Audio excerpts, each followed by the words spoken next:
to get your analysis here a little bit because we talked at the beginning of the season. The Bears-Lions games were kind of the bookends for the Lions season here, yep. Lions and Bears season. You obviously have ties to both teams. You do some analysis for both teams. And I'm curious kind of what your thoughts were, especially on the quarterback play, because that's your position of expertise. I know at the beginning of the season, the starting point for Caleb Williams, you weren't really sure if he was kind of grasping the offense with the previous coaching iteration and going through things properly, but he kind of got a little bit better handle, it seemed. Ben Johnson got a hold of him. They improved the offensive line, but I'm curious of kind of how you saw his season evolving here. Well, I thought he was fantastic and started out on fire in the first game, kind of fizzled in the second half. But I could tell right away that last year, his first year, was kind of a waste of time, and where he really didn't develop a whole bunch. And he would hold on to the ball forever, staring at the same guy forever, thinking he's going to get open, which it doesn't work that way. And he learned, I think, in the one full off season he had so far with Ben Johnson, and that is everything works in rhythm. And I think he started to improve significantly in that area this year. And that was, I think, from where he began last year as a rookie to where he is at the end of this year, I think is night and day. And I'm so happy for him and the organization. And I think all the pieces are really look in sync to me from the top down. It's a team on the rise. I know we're Detroit market essentially because we're in Michigan, and a lot of the listeners are going to be Detroit Lions fans, and Ben Johnson left the Lions to go over there, and right. But I'm impressed by what they've done turning things around too, because it was a big turnaround from Eberflus. They added some other pieces in there, but like you said, Williams' development, I'm sure the coaching had something to do with that, but I'm sure he was working hard in that off season. And I have to commend you though, because it's amazing to me that you're, with the 17-game season and the increased emphasis on passing, that you had that Bears single-season passing record up until this year. That's impressive to me. Well, I'm happy that I'm happy that season took place. I'm happy that I was a part of a very good team, and but you're right, it was a record that stood way too long, and I'm glad for Caleb and really the way the organization has kind of, like I said, they've adjusted everything, and I think that the day they became a real professional football team was the day they hired Ryan Poles. And so he's grown into a great role and added, obviously, nobody can doubt the amount of talent this team has added over these last several years. And I think Ben Johnson stepped into a great situation, but also he made a great situation. And so I couldn't be happier for, the organization, the city of Chicago, all the long-suffering Chicago Bears fans, I think really have a team now that for the next, who knows, however long this team stays together, they're going to be really, really good. They have a young core, obviously young quarterback, young coach. The coaching staff looks good. Like I said, Poles as the general manager. They're built to sustain here. Another team that you played for, and that should be still built to sustain. The feeling on the season is a little different here in Michigan with the Detroit Lions. They still went 9-8.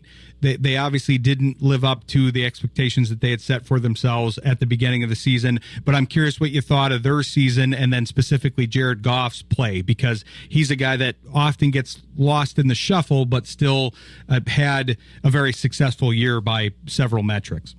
By any metrics, he's had a successful resurgence of his career. From the day he got to Detroit until today, and then from years from now. And nobody's more happy for Jared Goff than me, but he's obviously got a lot of followers and fans of his. But I think the Lions had a somewhat off year. But to me, they still haven't solved the issue for the defensive end pass rusher that would go opposite Aiden Hutchinson. But yet they're loaded everywhere, and so they had some key injuries this year that set them back. Obviously, losing their two coordinators took a bit of an adjustment. But that's what happens when you're successful. Teams come knocking, and people get opportunities, and I think that's the way the whole thing is designed to work. But believe me, the Lions will not be down for long. They've got too good of a organization, just kind of like with the Bears. I think the Bears were pretty much like 1 year behind the Lions, and in turning things around. And but they've got too many good people in place. That are also young in their careers, whether it be in the front office or players or coaches. It's a great point, because I think they just basically got their coach counterpart to the general manager just a little bit later. Campbell is the counterpart to Holmes here. They had to wait. Eberflus didn't work out quite how they wanted it to. So then they bring in Johnson, and now that's their equivalent of Holmes and Campbell. Correct. But I think, if you look at the Green Bay Packers, they're not a whole lot different either. And so I think this is going to be a tough division for the foreseeable future. I agree. I trend more towards the optimistic side of things in general, but I try to be fairly objective about things. But I know people are looking at it as a down year with the Lions because they went 15-2 last year. They had high expectations, but 9-8 with the injuries that you talked about in this division doesn't seem all that bad for what they had. I know they want to recover from that. Mm-hmm. I know the goal is the playoffs and beyond, and advancing far in the playoffs, but to do this in this kind of year and in this kind of division, I think they're going to have to do that. They're not playing in the NFC South. The North is going to be good for a long time, and Minnesota had a down year, the other team that was up there playing for the division at the end of last year, and I think they could possibly be back because they're well coached and have a good young core as long as they can get the quarterback situation going there. I'm curious what you thought of the quarterback situation there, because I know that's not a team maybe you cover quite as much because it's not one that you have a connection to, but the fact that they went from Sam Darnold and Daniel Jones being on the roster at one time, and then going with JJ McCarthy, he struggled, but he's a young guy, and they had a lot of line injuries, but I'm curious what you saw out of him this year. I was not a huge fan of J.J. McCarthy's coming out of college, meaning I didn't think he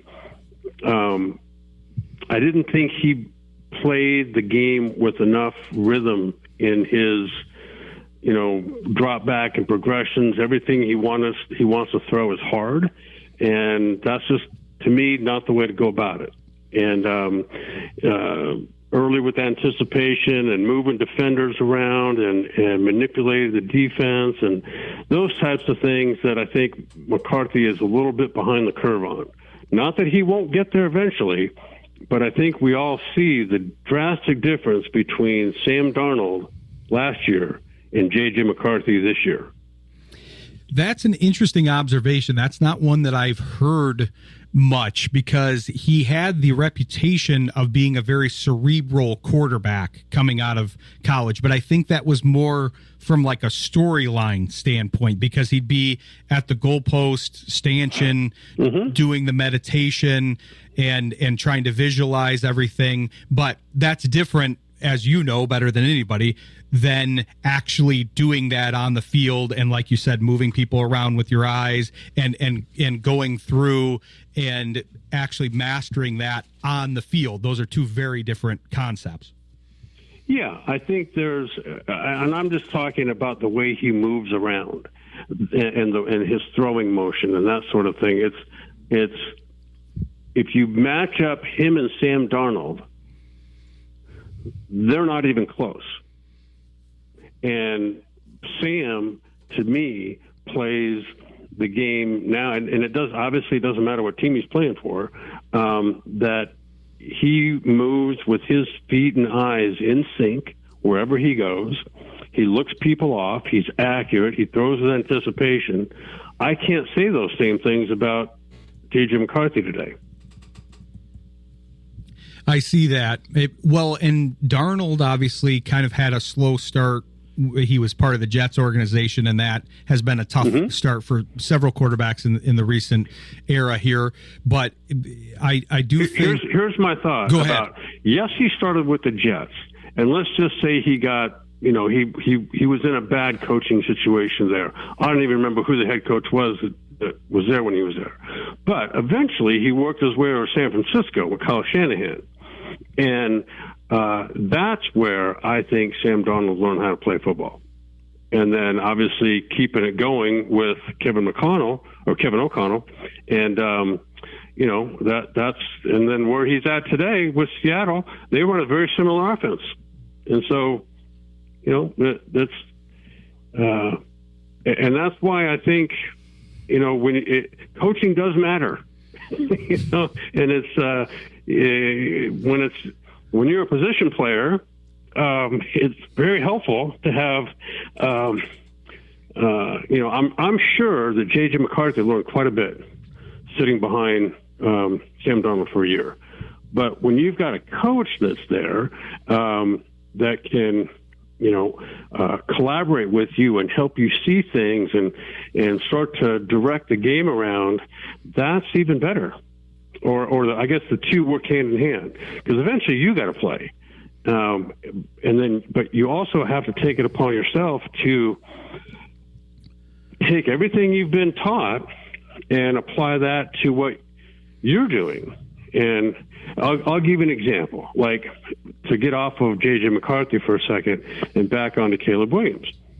I'll bet you last year, or even the first part of this year, there was never a time when Caleb Williams, through the course of film study, went in the early part of the season, I'm talking about, went to Ben Johnson and said, "Hey, here's a set of plays I really love for these reasons," and then sat down and showed him. I guarantee you he does that today. And my point there is that I think J.J. McCarthy isn't there yet in that way. I think the team wants him to be there in that way. I just don't think he's there just yet.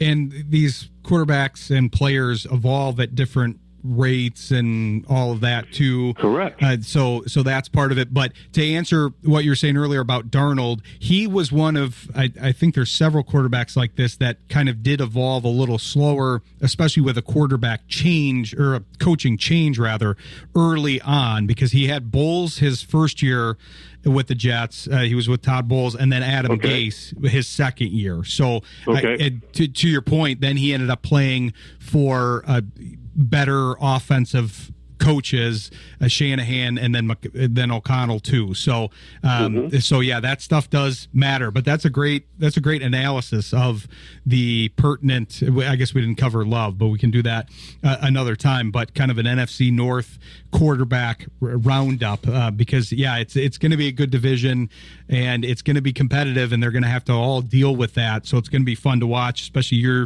two former teams that are going to be rivals, I think, for the coming years. But we're excited to have you on to cover that. I'm excited to have you next week to go in a deeper dive here in your backstory and with everything that happened. But tell people where they can follow you. I know you've got a lot of stuff going on. You've got the book, you've got the podcast, advertise whatever you have going on currently here.